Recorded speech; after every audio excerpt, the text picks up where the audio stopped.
ಯೋ ಯತ್ರ ಕುಶಲೇ ಕಾರ್ಯೇ ತಂತತ್ರ ವಿನಿಯೋಜಯೇತ್ ಅನ್ನುವುದು ಅವರಿಗೆ ಸಿದ್ಧಿಯಾದಂತಹ ಮಾತು.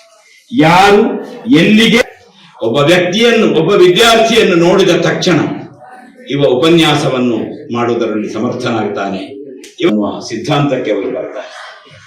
ಒಬ್ಬ ಮಠದ ವ್ಯವಸ್ಥಾಪಕತ್ವಕ್ಕೆ ಸಮರ್ಥನಾಗ್ತಾನೆ, ಮತ್ತೊಬ್ಬ ಬೇರೆ ರೀತಿಯ ಕಾರ್ಯದಲ್ಲಿ ಅವ ಯಶಸ್ವಿಯಾಗ್ತಾನೆ ಅಂತ ವಿದ್ಯಾರ್ಥಿಗಳ ನಾಡಿಬಡಿತವನ್ನು ಕಂಡು ನೋಡಿದ ತಕ್ಷಣ ನಿಶ್ಚಯಕ್ಕೆ ಬಂದು ಅವನನ್ನು ಆ ಕಾರ್ಯದಲ್ಲಿ ಯೋಗಿಸಿ ಎಲ್ಲ ವಿದ್ಯಾರ್ಥಿಗಳಿಗೂ ಎಲ್ಲ ಜನಸಮುದಾಯಕ್ಕೂ ಕೂಡ ಅವರು ಅನುಗ್ರಹಿಸಿದ ಪರಿ ವರ್ಣಿಸುವುದಕ್ಕೆ ಅಸದಳ. ವಿಶ್ವೇಶ ತೀರ್ಥರು ಈ ಸಮಾಜಕ್ಕೆ ಕೊಟ್ಟ ಕೊಡುಗೆಗಳು ಅನಂತವಾದದ್ದು. ಅಸ್ಪೃಶ್ಯತೆಯ ನಿವಾರಣೆಯಲ್ಲಿ ಅವರದ್ದಾದ ಹೆಜ್ಜೆ ಅತ್ಯಂತ ದೃಢವಾಗಿದ್ದು